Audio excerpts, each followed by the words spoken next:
Masambay very now, way to last day Ugude. Masambay very now, way to last day Ugude. Masambay very now, way to last day Ugude. Asalaamaaleykum mbokk yi ñuy seetaan dalati leen ak jàmm ci seen ëttu xibaar bu ñeel commune bu Bargny li gën a fas ci xibaar yi ñaari ponk dong lay doon ba ca jiitu danañu waxtaanee wàllum jàng ak njàngale fii ci commune bu Bargny amaloon nañu fi ab journée de l'excellence wàllum wér-gu-yaram danañ ci ñëw ñaareelu pàcc bi ñu ko jagleel wàllum waajtaayu tabaski fii ci commune bu Bargny yaatal geeg faram-fàcce gi neskis lay doon. Masambay very now, way to last day Ugude. Masambay very now, way to last day Ugude. Masambay very now, way to last day Ugude. Comme ni ñu ko waxee woon ci boppu xibaar yi wàllum jàng ak njàngale lañu koy dooree ak journée de l'excellence bi fi docteur Souleymane Assou Diagne di fi amal chaque année mu toll ci 6e édition ñu koy amalee fële ci place publique bu Bargny ñu ko jagleel mooy ndongo yi gën a ràññeeku kañu demaloon ca boobule journée mooy Molaz. 6e édition bu journée de l'excellence di xew-xewu éducation bi docteur Souleymane Assou Diagne di amal fii ci Bargny mu mel ni indi na yokkute ci wàllu jàng ak jàngale. école publique ak école privée yi gis nañu ci seen bopp bu baax a baax ndax xale yi nga xamante ni ñoo gën a xarañ jot nañu ay neexal ngir ñu gën a góorgóorlu docteur Souleymane Assou Diagne indi na ci ay leeral. li tax ma jël initiative mooy dama bëgg xale yi Bargny jàng te jàng mooy li ñu mën a permettre ëllëg ñu am suñu Bargny gu taaru suñu Bargny gu dal Bargny mën a tekki dara ci biir Sénégal moo tax chaque année à partir du mois de janvier day adressé benn courrier à l'ensemble des directeurs d'école wax leen ne que juillet incha allah dinañ organiser la cérémonie de clôture yi wax leen ne que classe bu nekk képp ki jël pay ci classe kooku dina am prix ci cérémonie bi alors ren nag primé nañu 351 élèves la ñu primé ci biir Bargny ci 14 écoles élémentaires yi 5 collèges d'enseignement moyen yi ñaari lycées yi ak franco-arabe yi nga xamante ne ñoo nekk Bargny donc loolu mooy li nga xamante ne def naa ko ren muy 6e édition bi ñu clôturé que nii ma koy réitérer l'année prochaine pour 7e édition bi pour wax jeune Bargny ñu jàng ndax en dehors de jàng amuñu beneen perspective. naka noonu askan wi yëpp jàpp nañ ci bu baax a baax ñi nga xamante ni ñooy parents d'élèves yi enseignants délégués de quartier imam notable ak ñëpp ñi ci jàpp ñu ngi leen di ameel cant ak ay ngërëm. bile journée bu ren bi am na ay coppite yu spécial ndax dañoo jël ñi nga xamante ni ràññee nañu leen ci dëkk bi bu baax a baax ngir ñu doon référence pour xale yi ñu gën a mën a góorgóorlu. ma jël ay doomu Bargny yu ñu ràññee yu ñu distingué def leen ay parrains ak ay marraines parrains yi c'est un homme de 4 Idrissa Ba la di cadre international di Elimane Diour un inspecteur des douanes Issa Ndoye procureur de la République à Tivaouane ak Ndeye Mati Samb di contrôleur de gestion au ministère de l'économie et des finances contrôleur des impôts au ministère de l'économie et des finances marraines yi ma jël sama ay am di jàmm yi nga xamante ne ñoom laa bokkaloon classe 6e muy en 1991 laa def 6e fii ci CM de Bargny ñooñu ñu am taxawaay ne am seen groupe bu ñuy woowee G91 ma gis ni ñu nekkee ay référence moo tax ma dugal leen def leen comme ay marraines édition bi. maa ngi remercier waa Bargny yëpp imam yi maire bi chef de quartier yi bàjjenu gox yi maa ngi remercier Bargny gépp enseignants yi élèves yi ñëpp maa ngi leen di remercier. vraiment jëf bi muy jëf bu am solo la. dafa wane ne moom nit ku am gis-gis la. nit ko am gis-gis bi mu am mooy bëgg na Bargny dem ci kanam te dem bi mu war a mën a dem ci kanam développé wu mu ngi war a lalu ci xam-xam donc loolu su ko bëggee def il faut ñu def ay jéego ci njàng mi donc loolu moo tax loxoom ni mu ko dugalee ci njàng mi nekk lu rafet mu dajale ñëpp pour ñu ñëw mën ci jàpp pour que mbir mi mën a sotti jur ay njëriñ pour dëkk bi. loolu daal vraiment ñu ngi ci kontaan di ko ci encourager et du ñu téye tamit di ci jàpp pour que mu gën a mën a dem kanam. di woo tamit waa Bargny yëpp pour ñu gën a mën a dugal seen loxo ci yar ak jàngal xale yi parce que xale yi ñooy suñu ëllëgu dëkk te pour dëkk bi soxeeku il faut que xale yi am xam-xam yu leer il faut que xale yi am mën-mën il faut que xale yi am ay valeurs yoo xam ne nañ mën a jëriñ seen dëkk. yii la initiative maire bu Bargny Abou Seck mu ngi koy rafetlu bu baax a baax ndax dafay ñëw rek mottali li nga xamante ni mooy taxawaayu maire bi ci wàllu jàng ak jàngale. waa bés bi dañu koy rafetlu ci turu tous les fils des Bargnois turu maire turu conseil bi yëpp turu bureau municipal ñëpp ñu ngi rafetlu bés bi comme ni ko maire faral di waxee rek xam nga ne Bargny ñun ñëpp suñu Bargny la konte bu amee ay doomu Bargny des mécènes yoo xam ne jóg nañ pour véritablement jàpp si li nga xam ne mooy liggéey bi xam ne maire bi sumb na ko si wàllu école yi loolu nekk na loo xam ne dañ koy rafetlu bu baax a baax a baax. on a entamé le bâti li ñuy wax l'environnement scolaire wala maanaam wàllu tabax yi maire bi am na ay jéego yu rëy rëy yu mu si def ak wàllu réhabilitation wante aussi xam nga ne municipalité bi vu les moyens très limités mënul def lépp donc mu si kaw loolu mu tàllal loxo bépp doomu Bargny boo xam ne am na man-man bi am na compétence yi mu ñëw véritablement taxawu waa Bargny comme ni ko Souleymane Assou Diagne defe tey. kuréelu étudiant yu nekk fii ci commune bu Bargny amaloon nañu ab ndaje ak maire bu Bargny di Gaye Abou Ahmed Seck fële ca maire bu Bargny naka la boobu ndaje lu leen di rek am naka la ñu mën a defee ngir seen nekkin gën a mën a ñoom Molaz moo ci indil ab jàngat. rassemblement des étudiants de Bargny ñu gën koo xam ci REP doon kuréelu ndongo daara yi jàngee ci l'école yu kawe yi dëkk Bargny te nekk Ziguinchor Thiès Bambey Ndar ak Ndakaaru amaloon nañu benn waxtaan ak ki nga xamante ni mooy maire Abou Seck président commission éducation Gana Matar Samb président jeunesse sport Abdou Aziz Sy Ndiaye ak directeur de cabinet monsieur Mandoy Ndoye waxtaan bi lalu woon ci li nga xamante ni mooy partenariat bi dox ci diggante mairie bu Bargny ak kuréelu étudiant yépp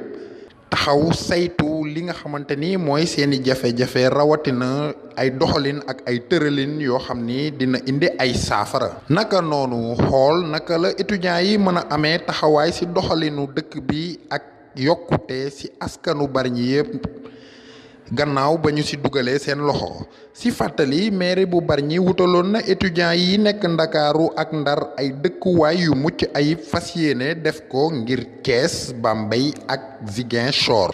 mairie bi itam namm na ci étudiants yi ñu gën a dugal seen loxo li nga xamante ni mooy jàngu xale yu ndaw yi ñu xool naka la ñu leen mën a taxawoo ba njàng mi mën a dox fii ci Bargny rawatina di organiser li nga xamante ni mooy ay waxtaan ci doxalinu dëkk bi ak lu mën a yokk dëkk yu ni mel lañ fa doon waxtaanee duñu fàtte mu maire bi tamit dig na leen ne dina fas yéene dégager benn budget ba nga xamante ni mooy permettre étudiants yi bëgg a def ay recherche ci seen wàllu mémoire yoo xam ni dina amal njëriñ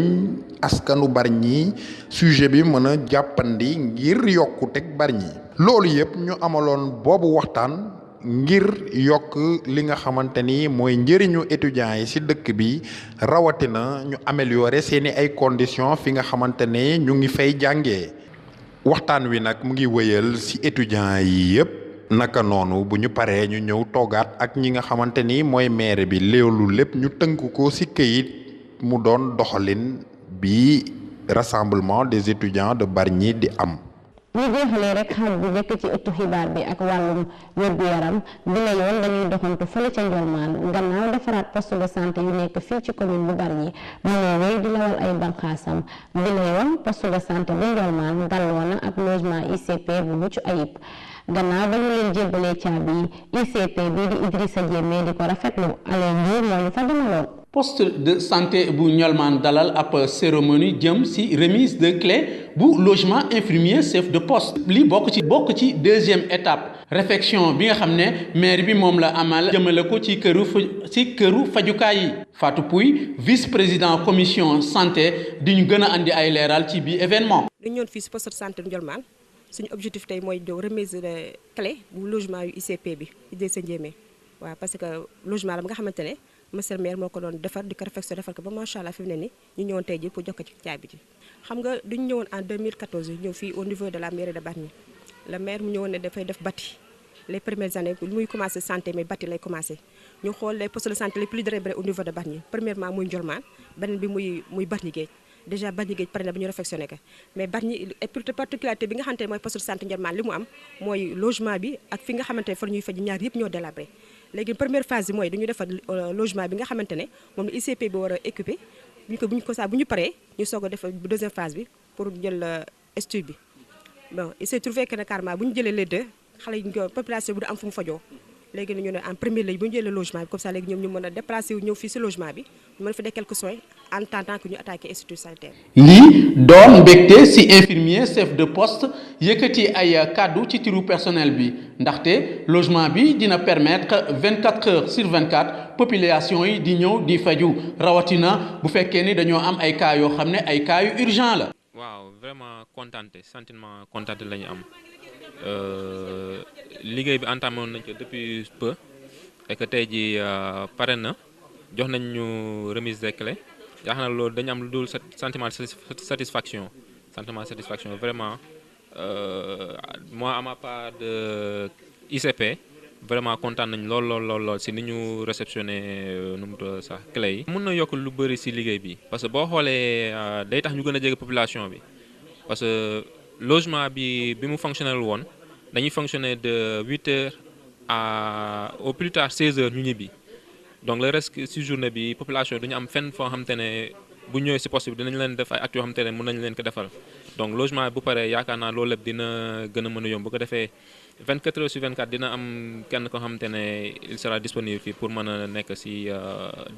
disposition wu population bi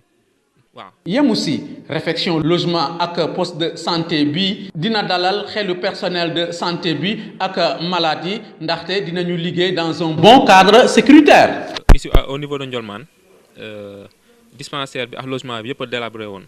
et que comme ni mu ko waxee liggéey bi dafa nekkoon en 2 phases première phase mooy ñu fexe ba defar logement bi tey jii pare na donc deuxième phase bi moo nekkoon ñun dañuy ñëw ci côté logement bi. pour ñu mën a defar fa dispensaire bi yaakaar naa bu ñu defaree ñaari ba pare yaakaar naa bénéfice population bi lay doon parce que tamit di liggéey ci bâtiment ba nga xam ne dafa délabré d'abord sécurité personnelle bi day jouer mais aussi sécurité population bi nga xamante ne ñoom ñoo ñëw faju aussi da ciy jouer donc yaakaar naa cadre sécuritaire bu ñu ko defaree rek population dinañ gën a mën a am confiance pour mën di ñëw di faju sa fii waaw bon dañuy jël kii tamit ci initiative bi di remercier aussi monsieur le maire parce que depuis travaux yi commencé njëkkoon na fi ñëw waxtaan nañ instant yi liggéey bi pare na aussi damay profiter ci tey ji remercier ko parce que comme niñ ko waxee vision la lii vision la parce que population bi accessibilité fii nii tant que ñu ngi koy am seen cadre de sécurité ñu mën ko réaliser rek loolu lu baax la donc vraiment ñu ngi remercier monsieur le maire remercier équipe bu municipale ñoo xam te ne ñoom ñoo yoroon liggéey bi en l'occurrence Mbaye aussi di remercier population Bargny yëpp en particulier population bi nga xam te ne poste santé bi moom la nu mu tudd sax couvrir di leen wax ni buñ gisee ñuy def liggéey bi yëpp pour ñoom ñu mën a améliorer seen wér-gu-yaram aussi di leen remercier ci confiance bi nga xam te ne am nañ ko ci ñun donc di leen gën a feddali suñu kóllëre di leen wax ni poste bi ñoom ñoo ko moom d'abord ñoom ñoo mën a soxali poste bi locaux yi aussi ñoom ñoo ko moom ñoom ñoo ko mën a soxali ñoom ñoo ko mën a entretenir aussi vraiment ñu ngi remercier waa Bargny yëpp.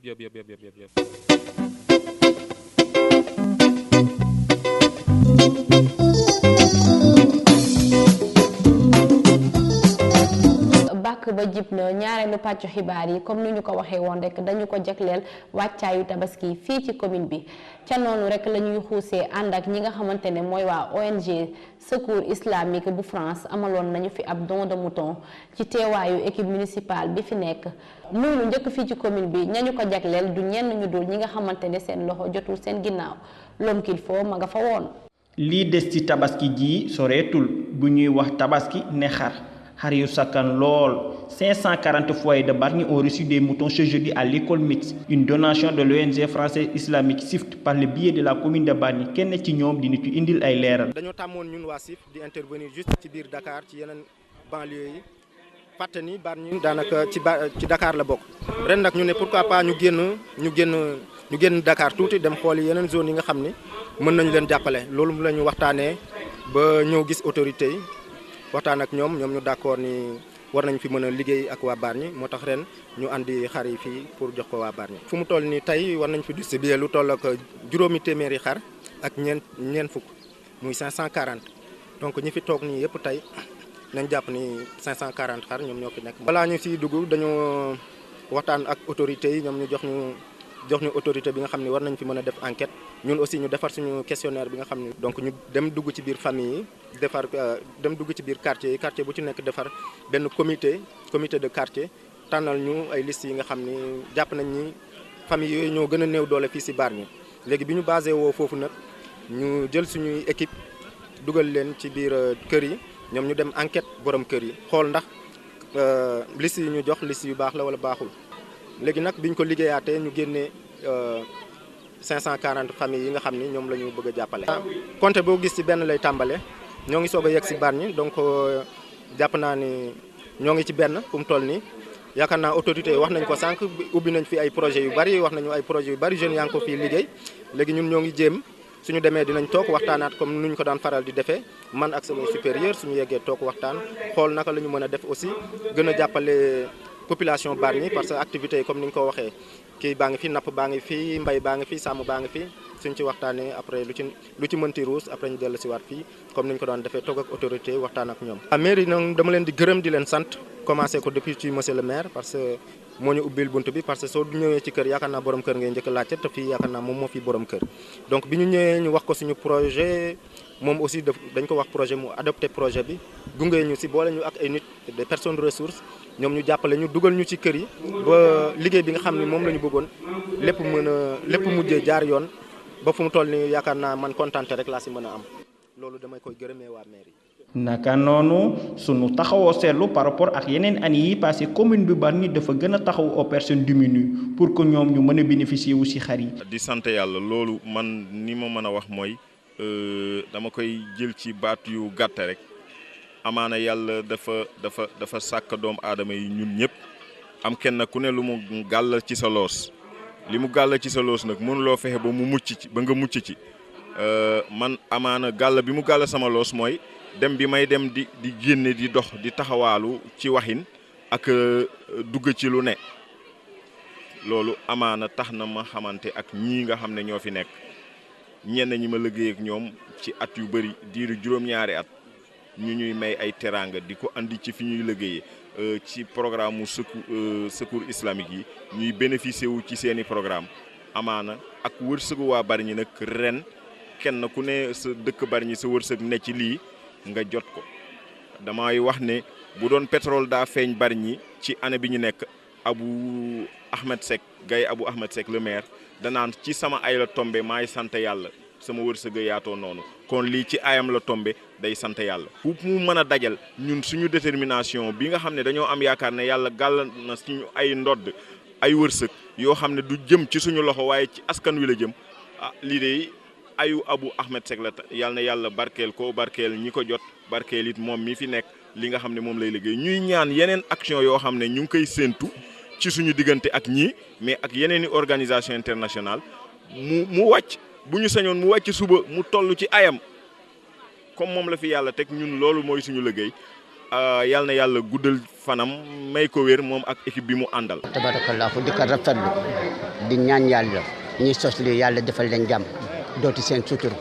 vraiment liggéey nañu liggéey bu rafet fekk événement bu mel nii ak Tabaski li si yàlla digle nga mën a jël ay jàmmi yàlla yu néew doole mën a fexe ba ñoom ñëpp ñu mën a tabaskee seen i njaboot mën a bëggal seen i njaboot loolu dara gënu kaa rafet duñu man du dul ñaanal leen yàlla fa ñu bëgg a yegg yàlla na yàlla yeggal leen ci barke Seydina Muhammad vraiment ab bi rafet na torop yàlla na yàlla dooti seen sutur suñu xol sedd na seen liggéey rafet na yéen ñi taxawee bés bi it mu ngi leen di ñaanal yàlla na yàlla dooti seen sutur vraiment seen liggéey rafet na suñu xol sedd na. lii aussi ngëneel la si dëkk bi quoi amaana ñoom ñoo am initiative bi di ko def te vraiment lu ñi di rafetlu la quoi parce que comme ni ko oustaz bi waxee léegi rek am na ñoo xam ne seeni alal ñu ngi ko def si banque yi di ko sakkanal te amaana boo dewee yàlla tas jal bi ñeneen ñi si toppa du ñu si def lu la neex te loolu yëpp après si yow la bon comme ñoom def nañu initiative bi di ko rafetlu di leen jaajëfal di leen ñaanal yàlla seen taxawaay gën a yàgg. Je suis très content si ñi ko def ak ñi nga xamante ne nii ñoo leen di pousser di rafetlu seen jotaay bi aussi. maire bi aussi ay jàmbaar lañu quoi si benn côté parce que am na si loo xamante ne nii mu ngi dox tey ñii fi jaar yoroon ko doxaluñu ko quoi sincèrement parler. vraiment li ñu def nii pour xam nga dimbali population bi la te ñëpp yemuñu. xam nga yàlla mooy dogal quoi mais li fi am nag ñi defal ñu ko ñu di si sant yàlla di ko waaw ak maire bi aussi vraiment ay jàmbaar lañu quoi ñu ngi leen di remercier bu baax et puis ñu gën a góorgóorlu si population bi parce que ñoom amuñu fi leneen lu dul ñoom. di ko jaajëfee ñoom waa ONG français islamique plus de 540 motos ñu fës ci ne ko jàppale doomu Bargny ñi nga xamante ne seen loxo jotu seen ginnaaw daa doo Moustapha Diouf adjoint maire di ko rafetlu. ONG bi nag li mu def tey vraiment ñu ngi koy door a gis daal fii si Bargny action bu demee nii bon ñu ngi leen di sant di leen gërëm lu mat 540 moutons war nañ ko fi joxe tey loolu loo xam ne c'est pas négligeable bon encore ñu ngi leen di ñaanal daal. Initiative bi ñu def yàlla na leen yàlla dooleel encore pour que déwén ñu mën a def yeneen ak yeneen ak yeneen encore daal une fois ñu ngi gërëm population bi ñu fi teew yëpp di gërëm aussi ONG bi di souhaiter à tout le monde bonne fête de Tabaski.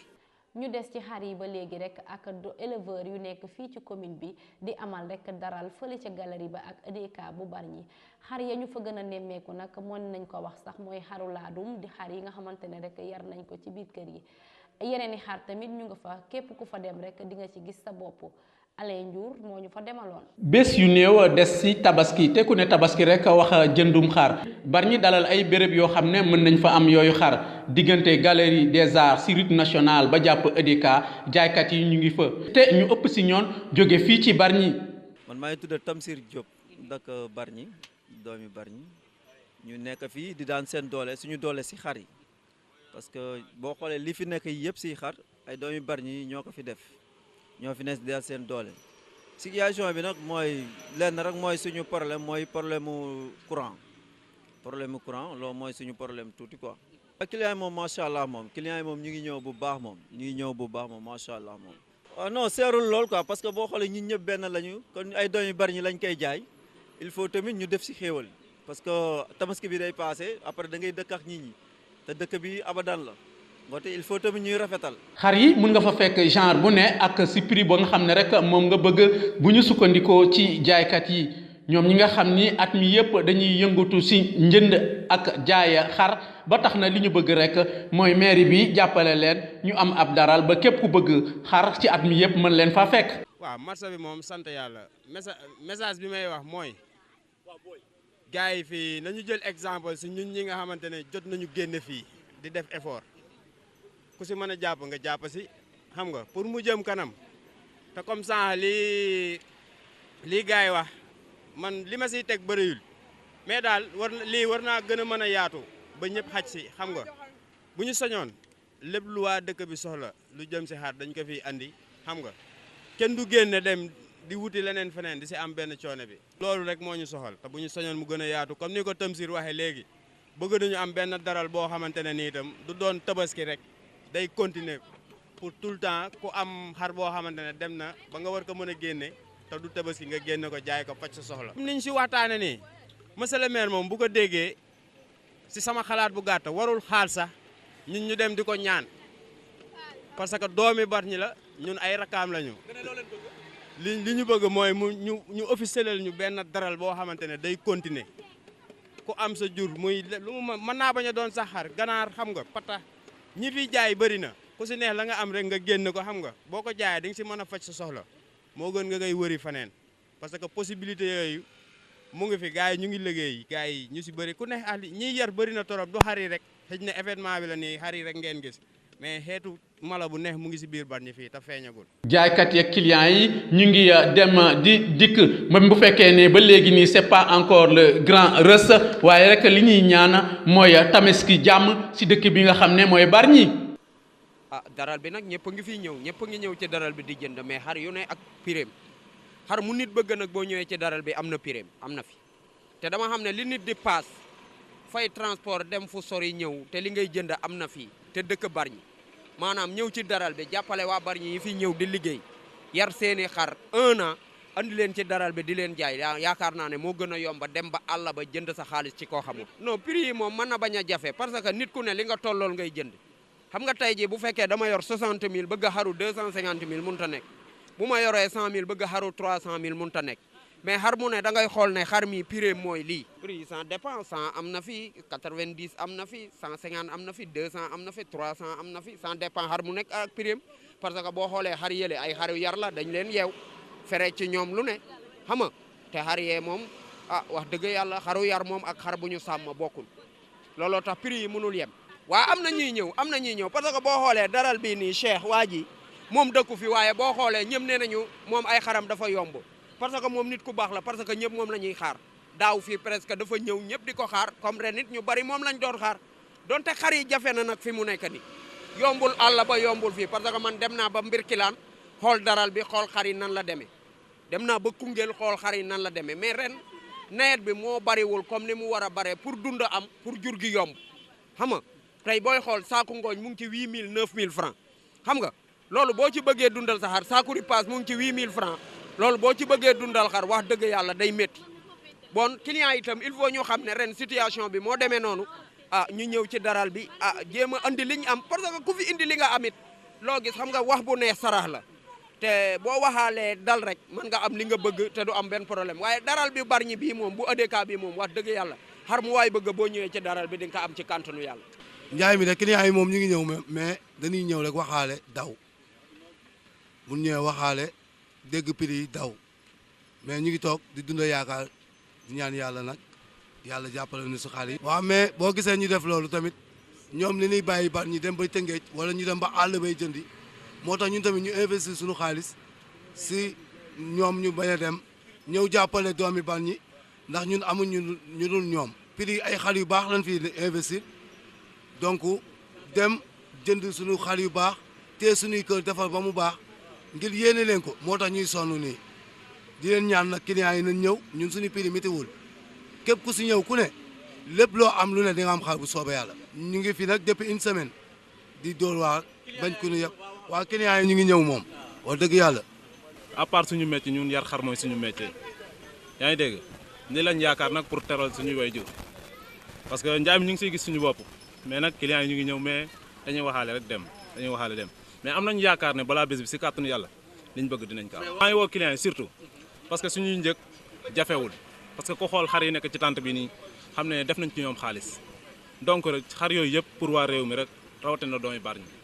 yéen ñu koy lu dul waa Bargny ay xar yu baax ñoo fi ne xar yoo xam ne nii dañ ci def lu metti lu bari lañ ci def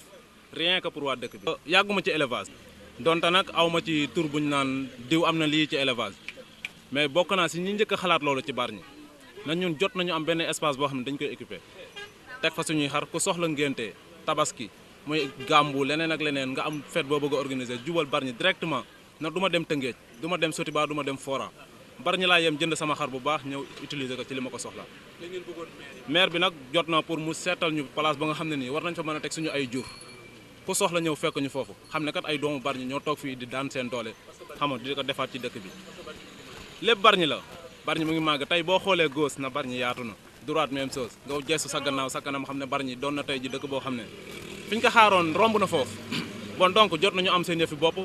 xam ne ku fi am ngénte wala nga am loo mënti xewle tamit jaratul ngay paas di dem Tëngéej pour wuti ji xar war nañ ko mën a am si biir dëkk bi fii nii parce que yeyoo nañ ko it Bargny dëkk bu mag la jaratul ñuy wàll yaani feneen jot nañu am suñu yëfi bopp lépp nekk biir Bargny doomi Bargny di ko jariñoo keneen ak keneen ñëw di si jariñu waajal tabaski ba léegi rek bi la yoon dañu doxantu rek ba ci marché bu Bargny ngir rek dem xooli ji li di soble ak pomme de terre fi mu toll nii nag commerçant yi ñu ngi koy ñaawlu ndax cher na lool te ñuy sàkku rek askan bu Bargny ñëw ci ñoom rek jënd se boobule marchandise Alain Ndiour demoon na ca marché ba. soble pomme de terre poobar kaani petit pois moutarde ak lépp la nga xam ne saf-safal la buy dem si waañ ci wàllu tabaski bi mën nañ ko fekk fii ci marché bu Bargny jaaykat yi toog di xaar client yi même bu fekkee ne jamono ju ñu nekk nii lii di soble ak pomme de terre cher na lool. jëm tabaski bi bari na soble am na pomme de terre am na diwlin am na petit pois am na vinaigre petit pois am na fi peese bi am na fi pot bi am na fi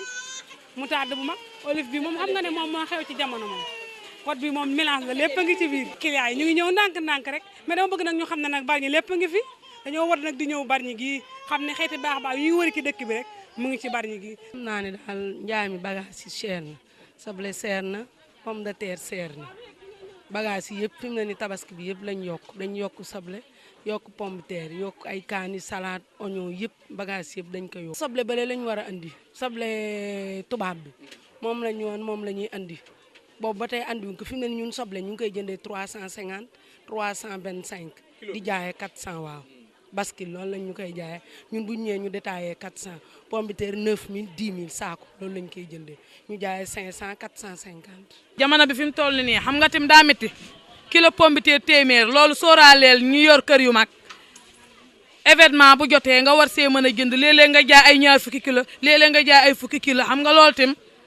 lu métti si kër ak jaboot la. dund bi tim affaire bi tim métti na. ñoom li leen gënaloon waa Bargny ñëw di nduggee fii lu jëm ci wàllu tabaski bàyyi feneen fi nga xam ne fa la ñuy dem. bëgg waa clients yi Bargny ñii dëkk Bargny di ñëw di jënd si ñun ñii dëkk Bargny bàyyi waa Tëngéej ñun ak ñoom a dëkk si dëkk bi te ku xewle ñun ngay ñëw wax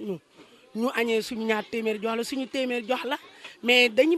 bàyyi Tëngéej ñëw dugg fii si ñun. Tëngéej ak Bargny différence bi benn la ñuy dem di jënd jee Bargny Tëngéej duñ ñëw jënd jee fi mu ne marché Bargny dafa dee complètement Tëngéej boo fa demoon doo am foo dëgg sa tànk waa Bargny ñi nga bokkal ñoo la fii bàyyi dem di ndugg ji Tëngéej te loolu du yoon. nañ ñëw jàppale ñu ñun parce que ñun ak ñoom a bokk fii bu ñu xewlee moom la ñuy gis bu ñu amee naqar ñun la ñuy gis nañuy ñëw jënd sa fii si ñun prix bi benn la. fi la nuy bàyyi dem Tëngéej te Tëngéej nag la nuy jaayee boo xoolee paas ba ngay paas dem Tëngéej boo ko waxtaanee ak sa mbokk fii mu jaay la. nit day bëgg aw askanam bëgg aw xeetam nan nu dimbali comme fi mu ne nii àqu ndimbal moo si toll fi mu ne nii nan nu dimbali di yem sanu marché bàyyi Tëngéej gi nuy jéggi di dem ndax da ngay jënd juróom benn saakuy soble wala juróom ñetti saakuy soble boo paree desewaat ñeent wala nga dese juróom loolu tim dum njaay. ba Bargny ñu fii bàyyi di dem Tëngéej te la ñuy wut Tëngéej lépp nekk Bargny gi man loolu rek mooy sama naqar ci Bargny parce que waa produit yëpp a ngi fi Bargny moom baax nañ mën nañoo dimbale nit mais nag bàyyi fi seen marché bi dem Tëngéej man moo ma metti ci ñoom man loolu rek mooy sama naqar ak ñoom. maa ngi leen di woo ñetti fan rek moo des si diggante fii ak tabaski nañ ñëw na xool si Bargny li fi nekk nag buñ ko ñëwee xool seen dëkk bi defar ko mooy buñ ko xoolee li fi nekk yàlla xam na ne buñ demee Tëngéej leen fi benn la rek parce que bagage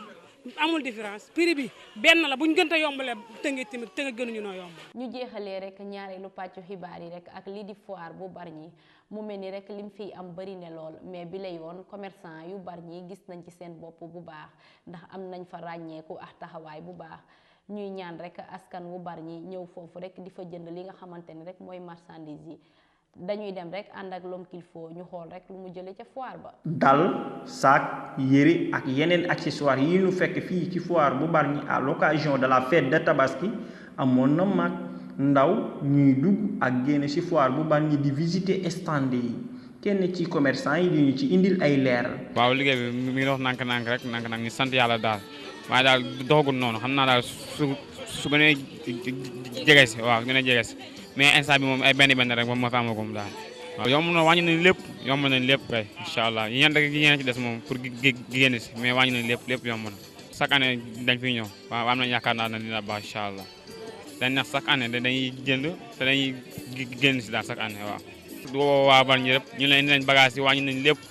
indi nañ jóge nañ fu nekk bagage yëpp ñëw nañ waa réew yëpp ñëw nañ daal indi leen foire bu mag foire international daal ñëpp ñëw nañ. soo xoolee par rapport ak année yi passé kool sac dal montre dañu fii gën a bari fii ci foire bu Bargny. waaw col yi di jaay de moom col yu rafet wax yàlla ni indi di ko jaay chaque année nag dañ fiy ñëw di leen jaay ci col yi mais ren nag moom dañoo génnagul pour ñëw jënd col yi mais chaque année nag moom dañ daan ñëw di jënd ci foire bi mais ren damaa xamul nag dañuy dem Tëngéej ji jënd bàyyi seen dëkk xaw ma mais nag instant bi moom ñëwaguñu moom carrément. dañ fi daan ñëw di jaay chaque année Korité wala Tabaski yëpp fii lañ ko daan defee mais nag boobu dañ daan ñëw di jënd di dalal suñu xel mais comme boobu ba léegi ñëwagul nag dañuy tiit moom ba gars yi sax am na ñuy wax naan beneen yoon nii dañuy dem bu fekkee Tëngéej am na dañuy dem Tëngéej bàyyi Bargny waaw ndax ñàkk a jënd gi daal waaw mais ren nag bu demee nii moom dañuy yaakaar ne xëy na ñoom dañoo génnagul moo tax mais dañ daan ñëw moom di jënd. naka noonu depuis l'ouverture foire ba léegi am na ñu ci gis seen bopp bu baax a baax kenn ku nekk ci marché bu Bargny ñu di ko wax Adama Ndiaye ubbi na foofu ab stand ci foire bu Bargny di ko rafetlu bu baax a baax. ñun macha allah booy gis daal maanaam dañ see gis suñu bopp parce que nit moom lépp lu muy liggéey te gisu ci boppam du ci continuer depuis commencement ba léegi wax dëgg yàlla ñu ngi siy gis suñu bopp bu baax moo tax ñu continuer it fu ñu foire rek ñu ñëw kii exposer suñu bagage. wax dëgg yàlla man côté boobu mënuma si sori daal parce que man dama siy gis sam bopp ndax boo toogee si cantine ku siy jënd da ngay ñëw nga avance jël mais boo ñëwee fii ñoom say mbokk dina ñëw joxe li ñu yor yóbbu mais tam di nga jaay teew ñoo xamante ne xamoo leen waaw. loolu mënoo ko nuraale ak loo xamante ne daal da ngay toog bu la neexee des fois nga gis des fois doo leen gis. gisaguñ leen moom ñu ngi leen di woowit leen ñaan ñu ñëw jàppale seeni doomi ndey seeni rakk seeni mag seeni yaay rek ñoo nekk si foire bi di dóor waar rek lañ gëm. waaw ñu ñëw rek jàppale si ñu lu ñu ñëw ñun xeex parce que ñun Bargny la ñu am bon waa Bargny la ñu ñëw jàppale si ñu. ñuy ñaanal tam kii nu mu tudd Omar. ñu ngi koy ñaanal bu baax ndax wax dëgg yàlla mu ngi ñuy jox suñu wàll si foire bi ñun waa Bargny. mooy promoteur bi mais ñu ngi ñaanal tam Abou Seck moom mi ñu dooleel ba tax ñun ñu di ñu jox ay place ñu ñëw fii ndax su ñaawaloon rek lépp day ñaaw mais depuis le début mu ngi ñuy jàppale waaw kenn xataluñ fi moom wax dëgg yàlla kenn xataluñ fi waaw. kon mbokk yi mu mel ni rek xibaar yi buur na li moo doonoon xibaar yu ñeel commune bu Bargny di leen jox dig daje fileeg ay fan yu néew ci yeneen xibaar équipe municipale bi ci sama kàddu di leen ñaanal tabaski jàmm.